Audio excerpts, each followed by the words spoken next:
신명기 33장 2절과 3절. 신명기 33장 2절과 3절. 구약성경 317페이지입니다.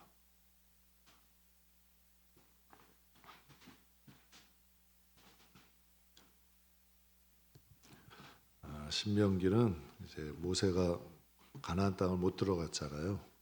그러니까 이제 가나안 목전에서 모압 평지에서 이스라엘 백성 다 모아놓고 유훈 마지막 이제 말씀을 이제 전하는 거예요. 하나님이 너희에게 이렇게 하셨어. 너를 이렇게 인도하신 거야. 그러니까 이제 마지막 이제 유훈으로 남긴 건데요. 오늘 그 핵심되는 두 구절입니다. 같이 한번 봉독하겠습니다. 그가 일렀을 여호와께서 시내 산에서 오시고 세일 산에서 일어나시고 바란 산에서 비추시고 1만 성도 가운데 강림하셨고 그의 오른손에는 그들을 위해 번쩍이는 불이 있도다. 여호와께서 백성을 사랑하시나니 모든 성도가 그의 수중에 있으며 주의 발 아래에 앉아서 주의 말씀을 받는도다. 아멘. 오늘 여러분과 함께 말씀에 대한 애착과 애칭이란 제목으로 함께 은혜를 나누겠습니다. 저는 이 세상을 살아가면서 여러분께 제일 가까운 것이 있을 거예요. 옷도 좋아하는 게 있을 거고, 여러분이 또 좋아하는 장소도 있을 거고, 좋아하는 사람도 있겠죠. 저는 여러분들이 하나님 말씀을 좀 애정을 갖고 애착을 가질 수 있기를 주님의 이름으로 축복합니다. 정말 실제로 공산권에서는 성경을 통째로 못 가지고 다니잖아요. 이걸 다 잘라가지고 쪽복음으로 해서 그 생명처럼 왜 발견되면 발견되면 죽는 거 아니에요. 쪽복음처럼 해서 숨겨가지고 있다 그래요. 이 생명처럼 가지고 있는 거죠. 저와 여러분이 세상 사는 동안 하나님 말씀을 좀 더 애착과 애정을 가질 수 있는 귀한 시간 되기를 주님의 이름으로 축복합니다. 똑같은 물건이라도 여러분 좀 애착이 가는 게 있죠. 그래서 애착이 좀 가면 거기다가 애칭을 또 붙여요. 애착이라는 뜻은 뭐냐면 사랑에 붙을 착. 너무 사랑하니까 떨어뜨리고 싶지 않는 거예요. 리안이 같은 경우도 뭐 애착 인형 뭐 그런 게 있대요. 그거 좋아하는 게 있어. 그거 없으면 뭐 어디 갈 때도 자꾸 들고 다니려고 그러고. 그러니까 애착이 가는 거죠. 사랑하면 좀 떨어뜨리지 못하는. 제가 예전에 섬기던 교회랑 한 권사님은 성경을 너무 사랑해요. 잘 때도 비구자. 항상 잘 때도 항상 품에 뒀든지 비구자든지. 항상 성경을 가까이 하시는 거죠. 성경을 너무 사랑하시는 거예요. 그런 분도 봤어요.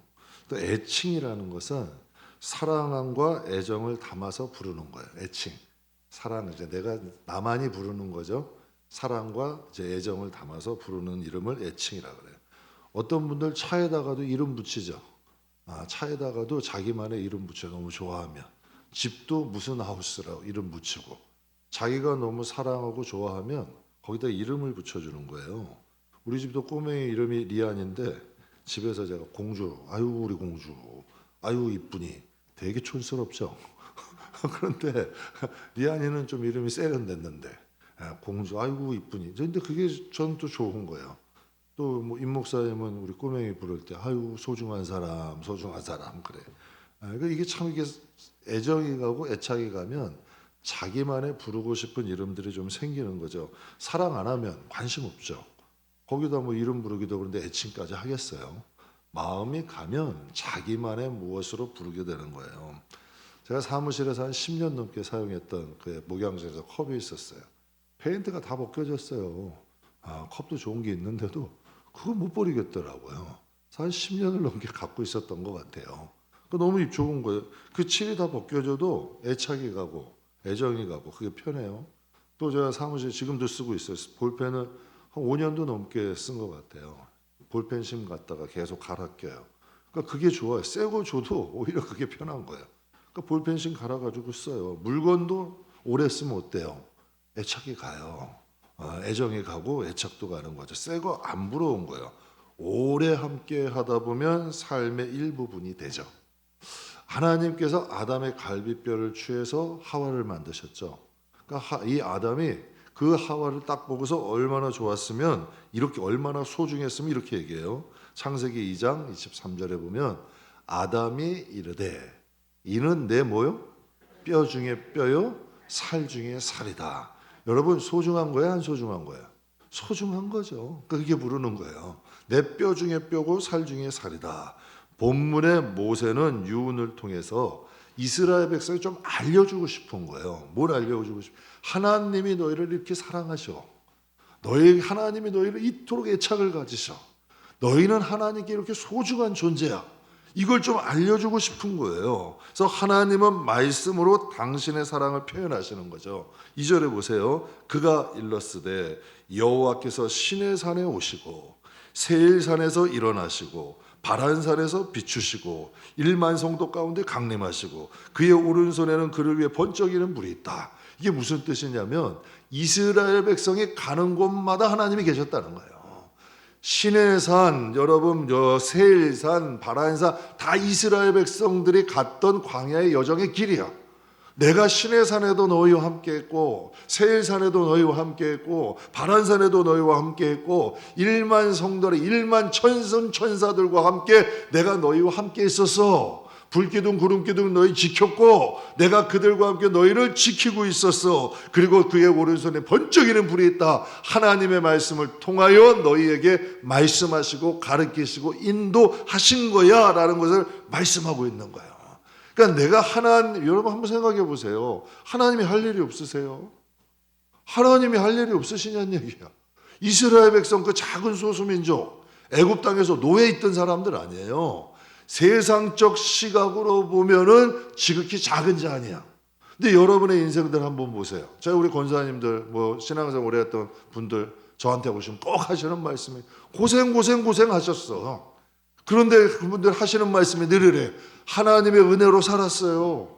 아니 하나님 왕궁에 가시면 되잖아요. 잘 사는 사람, 권력 있는 사람 곁에 있으면 되잖아요. 지지리도 가난하고 지지리도 고생하고 지지리도 여러분 여러 가지 환란, 왜 하나님이 그분들과 한 걸음 한 걸음 같이 하셨냐는 얘기예요. 한번 생각해 보세요. 저도 그런 생각이 있어요. 개척하면 하나님이 가까이 계신데 정말 가까이 계시더라고. 화려하게 멋있게 봄나게 멋지게 일할 때보다 오히려 여러분 외롭고 좀 쓸쓸하고 힘들 때 하나님 함께 하시더라고. 여러분 저 야곱도 마찬가지 아니에요? 어머니 품에서 하고 싶은 대로 다 하고 여러분 마음대로 살 때는 하나님 못 느끼잖아요. 광야로 가서 형이 죽인다 그러고 광야에 아무것도 그 이불 하나 없어서 돌베개지고 자꾸 나는데 하나님께서 하늘에 사닥다리를 하더니 거기서 천사들 오르르 내려다가고 거기서 하나님 뭐라 그러셔요? 하나님이 참 취향이 독특하신 것 같아. 아니 거기서 여기가 베델 하나님의 집이니 내가 너와 함께하고 너가 복음 다 받고 너가 함께 내가 할 때까지 내가 너와 함께 할게. 참 희한한 일 아니에요. 이게 왜 이런 일이 있냐는 얘기예요. 사랑하신다는 거예요.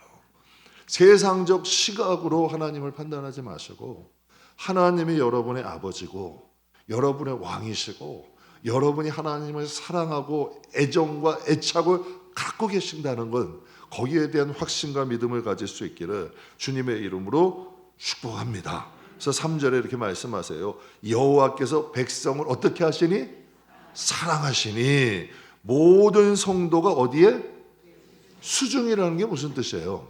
수중, 손숫자 가운데 중, 손바닥 가운데 있다는 거예요. 야, 어떻게 이런 표현을 쓰셔요? 우리가 뭔데? 여호와께서 진짜 이스라엘 백성들 그렇잖아요. 이스라엘 백성들 끌어내려고 애굽에다가 10가지 제업 내리시고 바로를 치시고 이스라엘 백성들에게서 다 시내산으로 여러분 세일산으로 바란산으로 하나님께서 거기서 또 훈련시키 가나안 땅에 이대로 들어가면 다 우상 숨기고 멀망할까 봐 40년 동안 가데스 바네에서 매일 만나 먹게 하시면서 훈련시키신 거예요. 왜? 그들 그대로 가나안 땅 가면 어떻게 되겠어요? 다 우상 섬기는 거 멸망할 거 아니에요. 그러니까 하나님께서 야 이대로 들어가면 안 되겠다.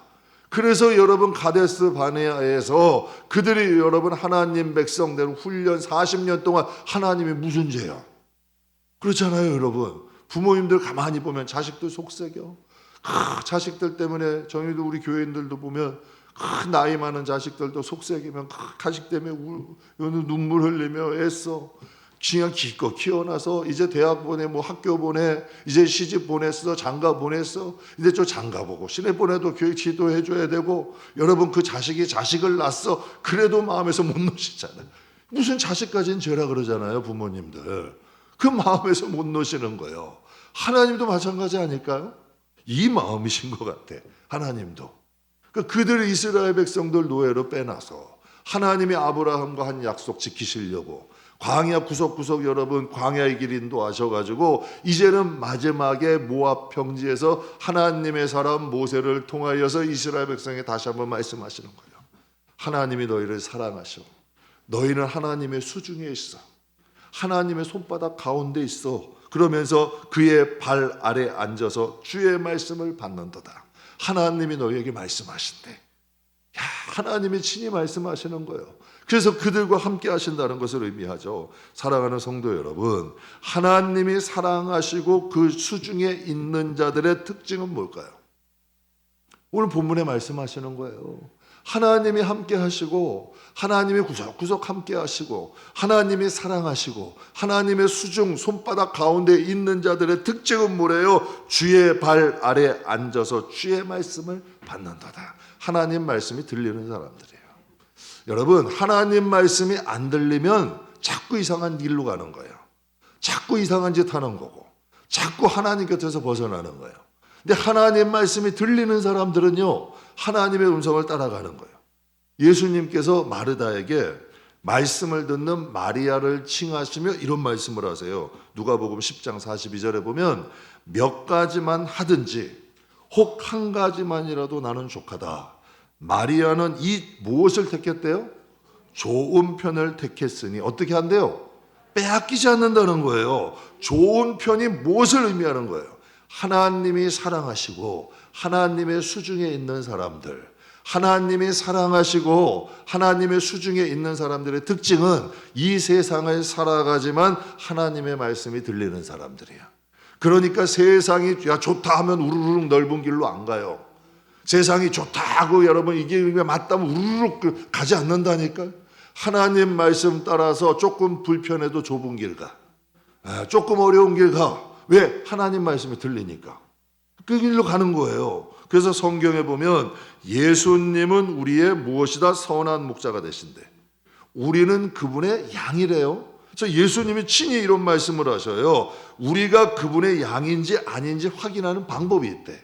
그 예수님이 이렇게 말씀하시죠. 요한복음 10장 27절에 내 양은 내 음성을 어떻게 한대요? 듣는데 나는 그들을 알고 그들은 나를 따른대.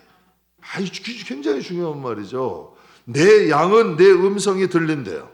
나도 그들이 내 양인 줄 알고 그들은 나의 음성을 듣고 따른다는 거죠. 성경은 복음은 여러분에게 어떤 의미가 있어요? 어느 교회 다닌다. 내가 신앙생활을 몇 년 했다. 내 직분을 여러분 뭐다. 이거보다 여러분에게 우리에게 더 제일 중요한 게 뭔지 아세요? 하나님 말씀이 들려야 돼요. 정말 우리에게 여러분 제가 여러분께 이런 말씀 드렸어요. 조금 덜 벌어도 조금 불편해도 성도는 하나님 말씀이 들리는 길로 가는 거예요. 그게 진짜 성도예요. 조금 불편해도 조금 사는 게 힘들어도 하나님 말씀이 들려. 그러니까 그 길 가는 거예요. 그 길 따라가는 거예요. 이스라엘 백성도 마찬가지죠. 12정탐꾼 보냈어요. 가니까 장대해 성들이 있고 군사 조직이 다 돼 있고 무기도 있고 우리는 농기계도 있고 군사 훈련도 받지 않았어. 당연히 10사람의 말이 맞아. 그런데 하나님께서 그들이 갈지 안 갈지를 결정하라 그런 건 아니잖아요. 그리고 정탐꾼을 보내는 건 하나님의 뜻이 아니야. 그들이 자꾸 정탐꾼을 간다 그러니까 가게 하신 거지. 그들에게 하나님은 그들이 그곳을 가면 그곳에서 두려워서 못 갈 걸 알기 때문에 그곳에 못 가게 하신 거야. 그냥 믿고 가게 하신 거지. 그런데 자꾸 세상적 시각으로 판단하고 계획하다 보니까 오히려 더 이상한 길로 가버리는 거예요. 그래서 하나님의 양들은, 하나님의 백성은 하나님의 말씀이 들리는 대로 가는 거예요. 그런데 자꾸 우리가 계획하고 우리가 생각하고 내가 이해되면 가고 이해 안 되면 안 가. 아니에요. 성경은 여러분의 길이 되셔야 돼요. 여러분 조금 이해가 안 되더라도 조금 용납이 안 되더라도 이게 가는 게 백성 아니에요? 진짜 하나님 자녀잖아. 내 양은 내 음성이 들린대. 나도 그들을 안대. 그리고 내가 그들을 인도한대. 그들이 나를 따른대요. 이게 정말 하나님 백성이에요. 하나님의 말씀이 인도하는 대로 따라갈 수 있는 사람들. 그래서 하나님은 성경에 이렇게 말씀하세요. 요한복음 1장 1절에 태초에, 우리 같이 한번 읽겠습니다. 태초에 말씀이 계시니라. 이 말씀이 하나님과 함께 계셨으니 이 말씀은 곧 하나님이시니라. 아멘. 성경은 정경으로 되기까지 수많은 사람들이 피를 흘렸어요. 수많은 사람들이 피를 흘려서 이게 우리의 손에 있는 거예요. 그래서 하나님이 이 말씀이 하나님이고 하나님이 말씀이야. 그래서 성경의 말씀, 태초에 말씀이 계시니라. 이 말씀이 하나님과 함께 계셨으니 이 말씀은 곧 무엇이래요? 하나님이래. 제가 창조과학 세미나 좋아하는 이유 중에 하나가 우리가 인간이 무지하기 때문에 창조를 못 믿는 거지. 인간이 무지하기 때문에. 근데 여러분, 인간이 무지하기 때문에 창조를 못 믿는 거지 창조가 허구는 아니잖아요. 오히려 과학이 발달하고 여러분, 과학이 발전하고 문명이 발전할수록 성경은 증명이 되는 거 아니에요. 제가 한번 새벽에도 말씀드렸어요. 영재가 우리 사회가 그 공학 전공해요. 공학 전공하는데 핵 발전소 해체하는 일을 해요. 그거 전공했어요. 복잡해요, 안 복잡해요?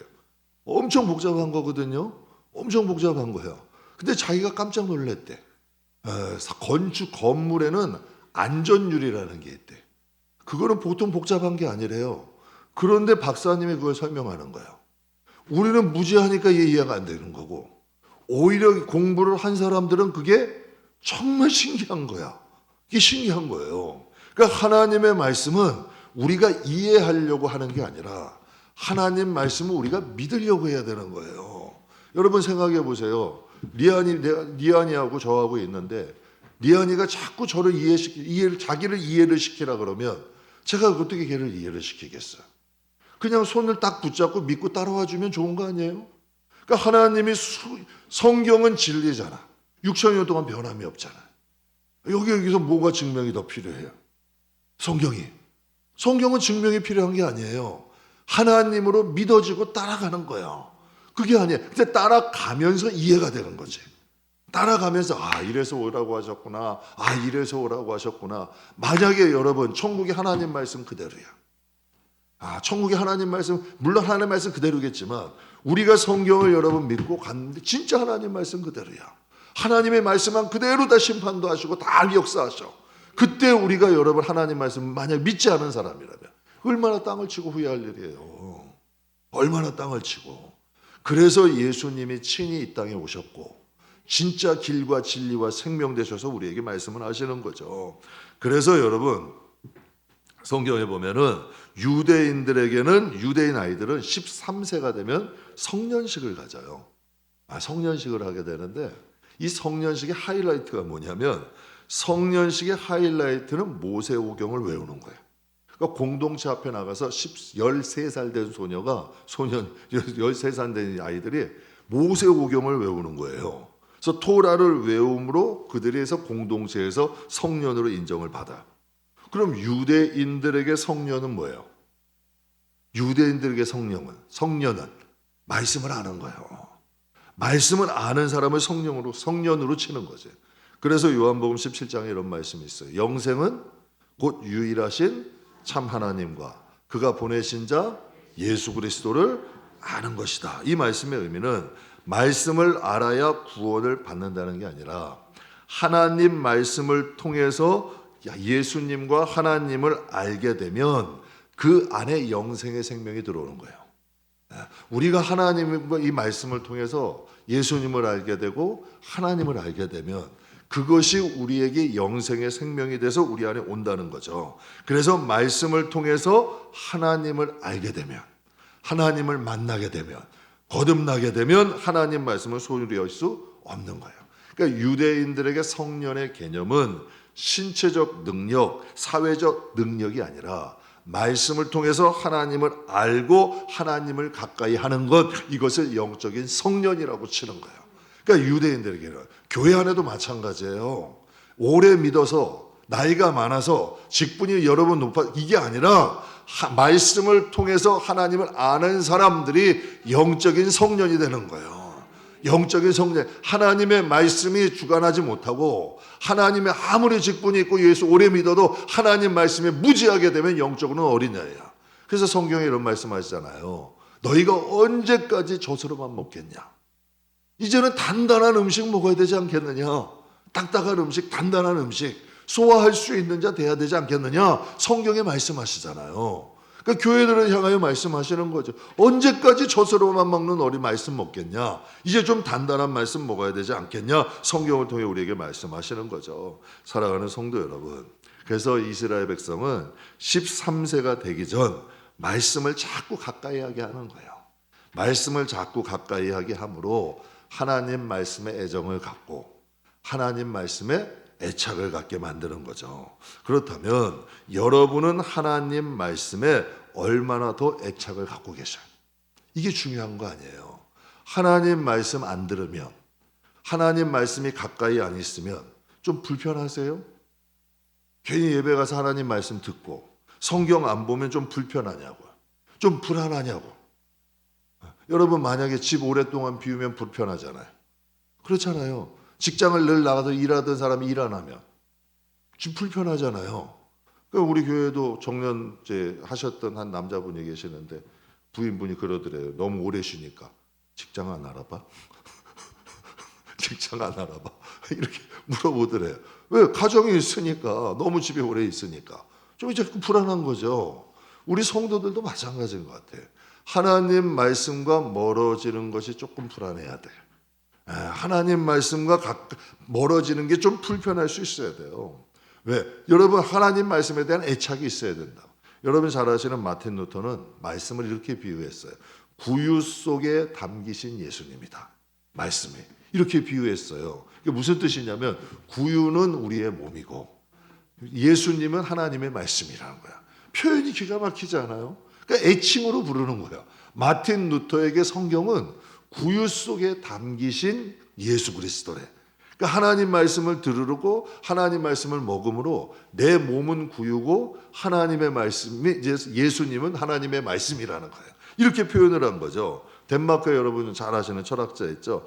키에르케르코는 이런 말을 해요. 성경은 하나님의 연애 편지래.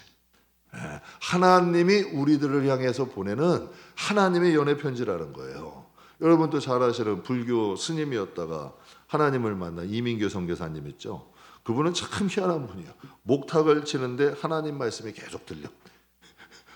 목탁 치면서 불경을 외워야 되는데 하나님 말씀이 자꾸 생각나더라는 거예요. 그래서 여러분 그 불경보다 하나님 말씀이 자꾸 생각나더래. 그래서 그분이 성경을 이렇게 표현을 해요. 나에게 성경은 거룩한 거울이다. 성경, 거울 경자를 쓴 거야. 그러니까 성경은 그 성경을 통해서 잘을 보일 수 있다는 거죠. 백악관을 기도로 만들었던 여러분 링컨은 성경이 없었다면 나는 옳고 그름을 판단할 수 없었을 것이다. 성경은 나에게 최고의 선물이다. 다 애정을 가지니까 애칭을 붙이는 거예요. 마틴 루터는 뭐라고요? 구유 속에 담기신 예수님. 키에르케르크 하나님의 연애 편지래. 지금 이민교 선교사님은 성경은 거룩한 거울이래. 링컨은 여러분 최고의 선물이래. 항상 자신들의 옆에 가지고 있는 성경이다 보니까 성경에 애착을 갖는 것에 넘어서 성경에 애칭도 붙는 거예요. 나에게는 여러분 어떠한 것이다. 나에게는 이렇게 소중한 것이다. 나에게는 이러한 것이라는 말을 하는 거죠. 그러니까 말씀을 통해서 하나님을 만나면 하나님 말씀에 애착을 갖죠. 말씀이 하나님인데 그게 소중해 주는 거죠. 어떤 분들은 부모가 남긴 유품이라고 뭐 반지도 있고 또 어떤 것도 있고 또 여러분 부모님이 하여튼 남겨준 거 그거 소중히 여기잖아요. 애정 갖잖아요. 애착 가져. 왜? 그거 보면서 누구 생각하는 거야? 그럼 여러분 한번 보세요. 우리가 이 세상에서 하나님을 생각할 수 있는 게 뭐가 있어요? 건물이에요? 교회 건물? 우리가 여러분 하나님을 만날 수 있는 게 뭐가 있냐는 얘기예요. 성경밖에 없잖아. 우리가 하나님을 만날 수 있는 게 뭐가 있어요? 하나님을 알려주는 게 세상에 뭐가 있냐는 얘기예요. 성경밖에 없잖아요. 그런데 우리가 하나님을 믿는데 성경을 멀리한다?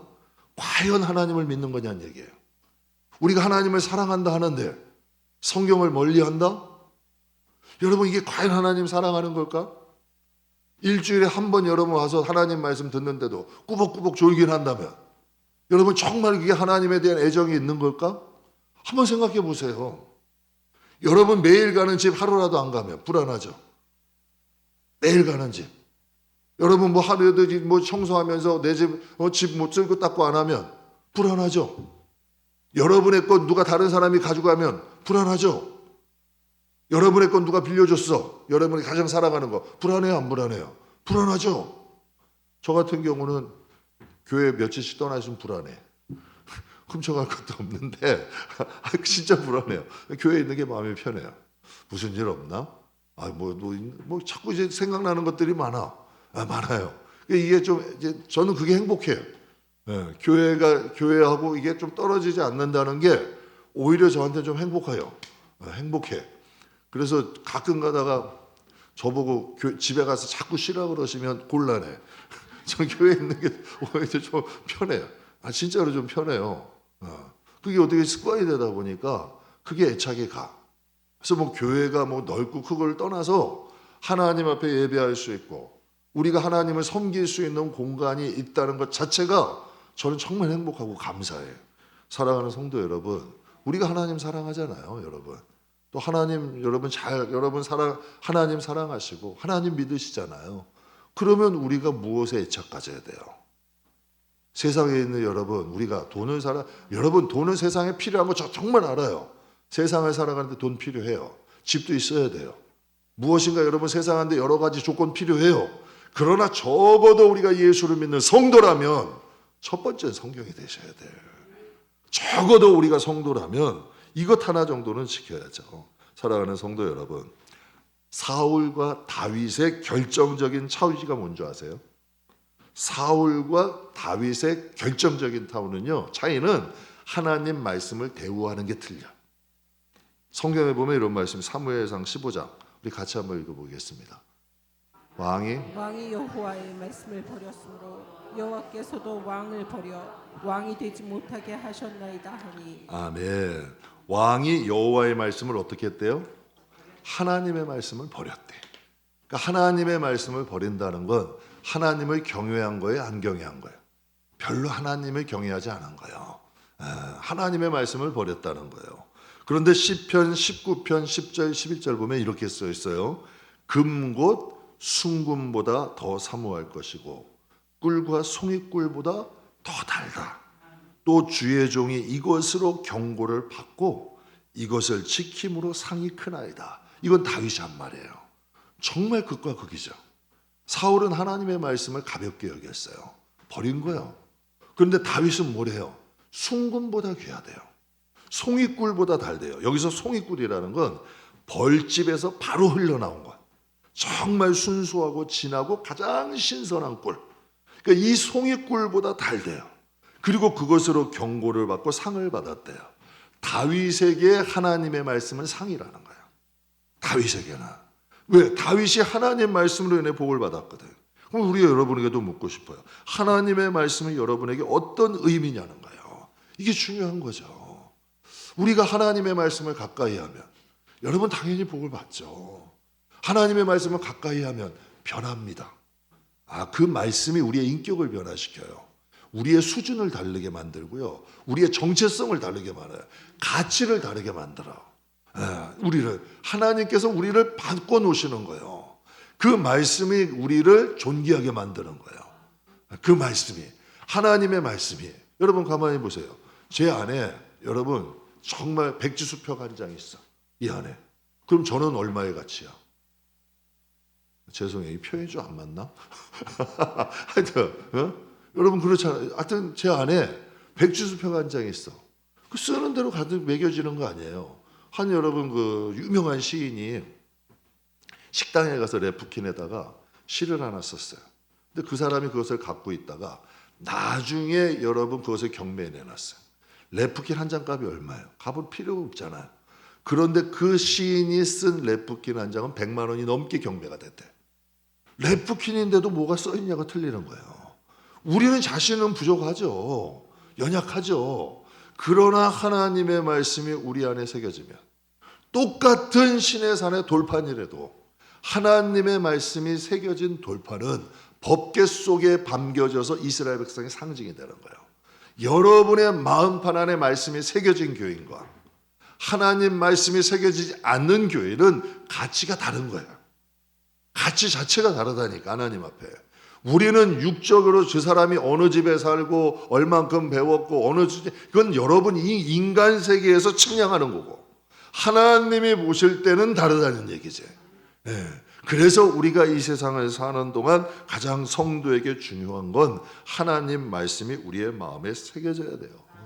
그게 여러분 우리의 가치를 높이는 거예요. 그래서 성도라면 하나님 말씀에 대한 애정 가지셔야 돼요. 애착 가지셔야 돼요. 그래서 본문에 말씀하셔요. 그가 일렀으되 여호와께서 시내산에서 오시고 세일산에서 일어나시고 바란산에서 비추시고 1만 성도 가운데 강림하시고 그의 오른손에는 그들을 위해서 번쩍이는 불이 있대. 이게 다 사랑의 표현 아니에요.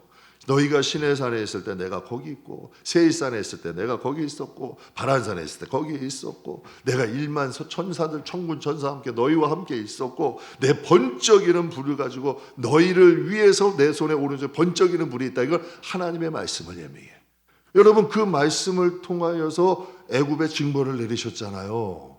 그래서 이스라엘 백성들 빼놓으신 거 아니에요. 그러니까 하나님이 말씀하시는 거죠. 그래서 3절에 여호와께서 백성을 사랑하시나니 모든 성도가 그의 수중에 있으며 그의 발 아래 앉아서 주의 말씀을 받는도다. 제가 이 말씀 묵상하면 그런 생각이 들어요. 내가 너희를 이렇게 소중히 여겨. 이 말씀의 핵심 그거 아니에요? 너희를 그렇게 소중한 자야. 내가 너희를 이렇게 사랑해. 내가 천군 천사와 함께 너희를 지키고 너희와 함께하고 있어. 우리를 향한 하나님의 애정, 우리를 향한 하나님의 애착을 느낄 수 있잖아요.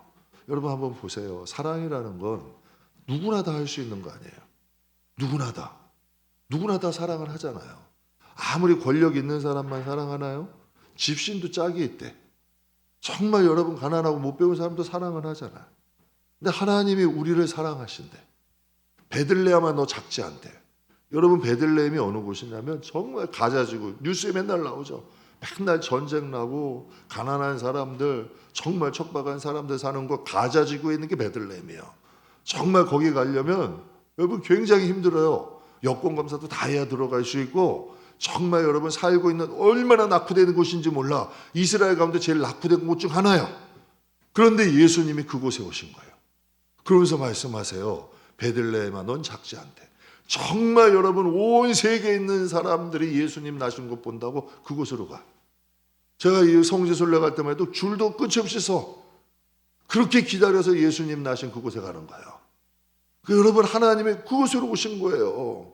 저와 여러분의 마음속에 하나님 말씀이 살아있으면 여러분 진짜 이건 솔직히 말씀드리는 거예요. 하나님은 여러분과 함께 하시는 거예요.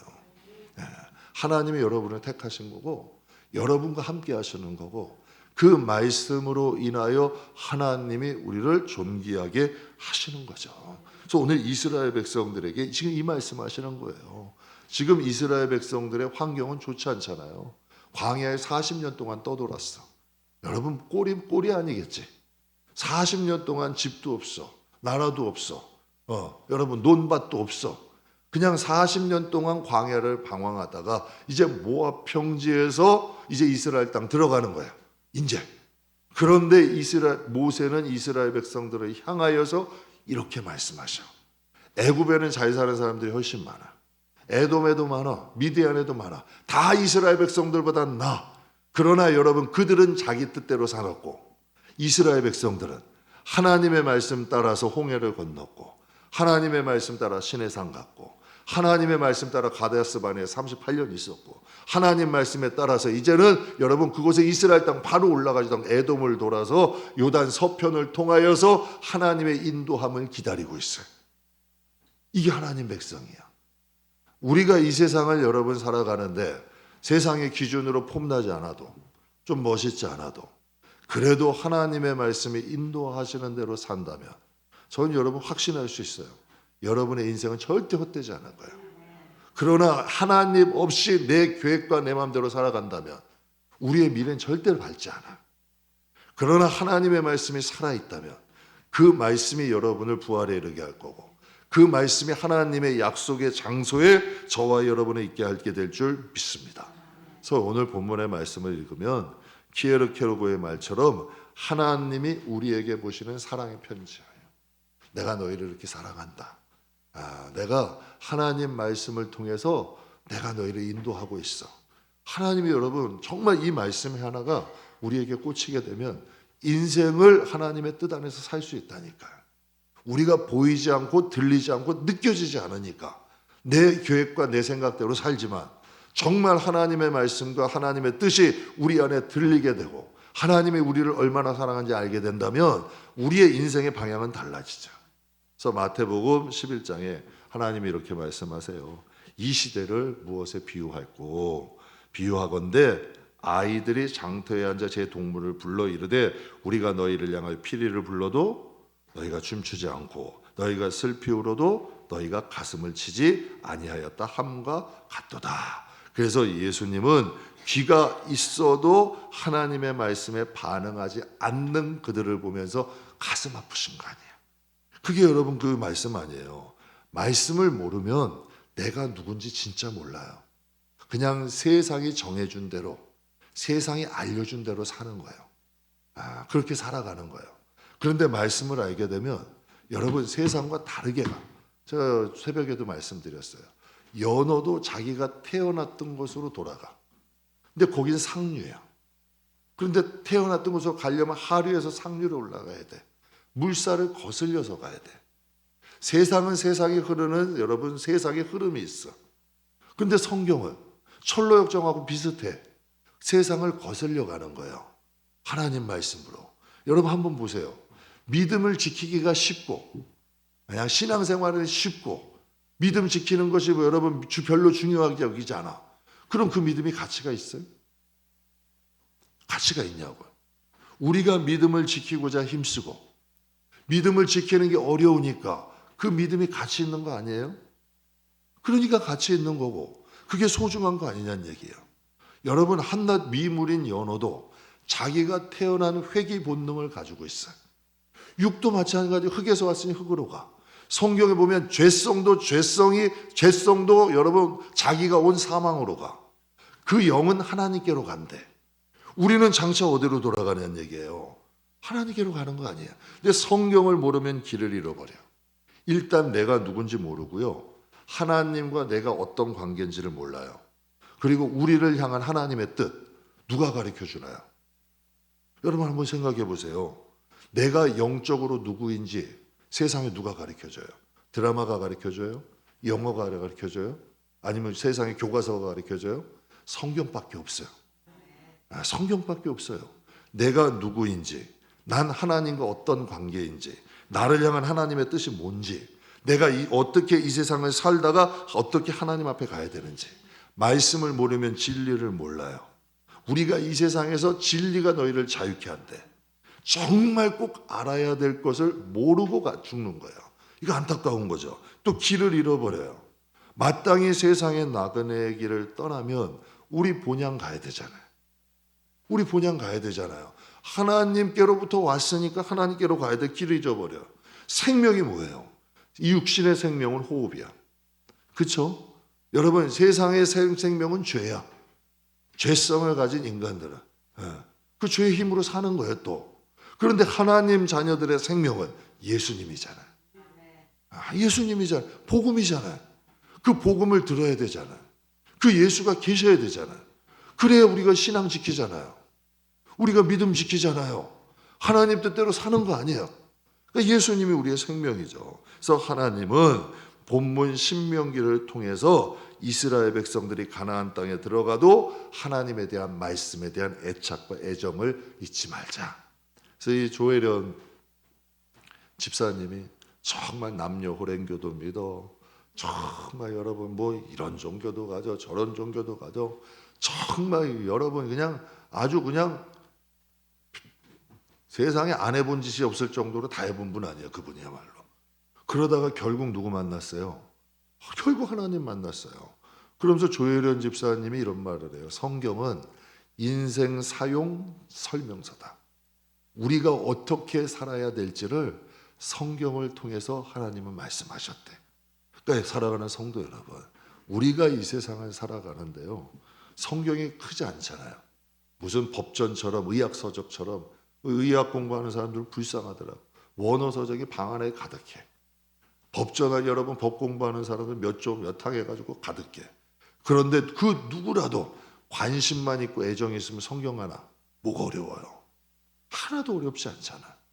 그러나 하나님이 이것을 통해서 우리를 하나님 알게 하시고 하나님 나라 바르게 가게 하시고 하나님께서 우리에게 주신 하나님의 생명 아니에요. 저는 우리 성도들이 좀 말씀에 대한 애착과 애정을 가졌으면 좋겠어요. 그래서 제가 성도들에게 항상 말씀드려요. 종교 생활하지 마라. 종교 생활하는 사람 너무 많아. 종교 생활하면 종교 놀이 하다가 여러분 끝나는 거예요. 교회 안에서도 서로 대장 노릇하려고 그러고 서로 자기 입 내려놓고 성경하고는 역행하는 거예요. 말씀을 모르니까. 그런데 하나님 말씀을 알면 정말 하나님과의 신앙생활에 하나님과의 신앙생활하고 하늘의 복도 쌓고 하나님과 정말 깨가 쏟아지는 생활하다가 가는 거예요. 정말 하나님 일을 하고 하나님 섬기다가 하나님 뜻대로 하다가 하나님 나라 가는 거예요. 그게 행복하지 않아요? 살아가는 성도 여러분. 왜 하나님께서 우리에게 이 말씀의 애정과 애착을 갖게 하실까? 말씀이 하나님이에요. 말씀 속에 구원이 있고요. 말씀 속에 생명이 있어요. 어떤 교회는 하나님의 말씀은 사울처럼 버리거나 의미 없이 사는 분도 있어요. 그러나 어떤 분은 다윗처럼 꿀송이 같대. 순금 같대. 하나님 말씀이 나에겐 경고래. 하나님 말씀이 나에겐 상이래. 그리고 여러분 하나님이 다윗이라는 사람을 정말 거기에서 예수님이 나게 하시잖아. 정말 부끄러운 죄도 많이 졌고 인간적으로 보면 부족한 점 너무 많지만 그가 여러분 가장 성경을 읽어보면 다윗에게는 하나님 말씀이 생명이야. 항상 하나님 말씀이 군인이었는데 왕이었는데 그러니 하나님의 말씀에 대해 애착이 있어. 애정이 있어. 그랬더니 그 말씀이 그를 인도하신 거예요. 그래서 다윗이 고백하자. 여호와는 나의 목자시니. 그럼 하나님이 성경에 보면요. 다윗은 은사가 많은 사람이 아니에요. 막 환상을 보거나 예언을 하거나 여러분 막 성경 한번 읽어보세요. 다윗은 그런 은사가 많은 사람이 아니에요. 근데 다윗에게 있는 건 하나야. 그는 하나님 말씀을 붙잡는 사람이에요. 그리고 회개의 사람이야. 그래서 복을 받은 사람이에요. 그러니까 하나님의 말씀이 여호와는 나의 목자시니 내게 부족함이 없었대. 나를 인도하신 것. 때로는 사망의 음침한 골짜기도 있어봤고 원수의 목장에도 있어봤지만 하나님이 결국은 다윗을 어디로 인도하세요? 푸른 초장, 쉴 만한 물가로 인도하시잖아요. 사랑하는 성도 여러분, 우리도 이 세상 사는 동안 우리 성도님들이 하나님을 알 수 있는 다른 게 있다면 여러분에게 하겠어요. 그런데 은사 사모해라 예언 사모 잘못되는 사람 수두룩하게 봤어요. 이상한 걸로 가. 근데 하나님의 말씀이 여러분 제대로 서 있는 사람은 영혼이 잘된 같이 범사가 잘 되는 길로 가. 내 고집보다 내 경험보다 내 여러분 지식보다 항상 하나님 말씀이 먼저 계셔야 돼. 그러면 그 지식도 쓰셔. 그 경험도 쓰셔. 하나님이 그것도 하나님께 이롭게 하셔. 그게 바울 아니에요. 바울이 모든 걸 배설물려 천만의 말씀이에요. 하나님 말씀이 바울의 지식을 쓰셨고 바울의 경험을 쓰셨고 바울이 가지고 있는 모든 것을 쓰셔서 하나님이 멋있게 사용하시잖아요. 사랑하는 성도 여러분, 말씀에 대한 좀 애정 가집시다. 말씀에 대한 또 애착을 갖고 말씀이 들리는 사람, 말씀이 좀 행하려고 노력하는 사람. 그래서 그 하나님 말씀을 통해 우리도 존귀해지고 정말 하나님의 약속의 장소에 방황하지 않고 하나님 나라에 이르는 저와 여러분들 다 되시기를 주님의 이름으로 축복합니다. 기도하겠습니다.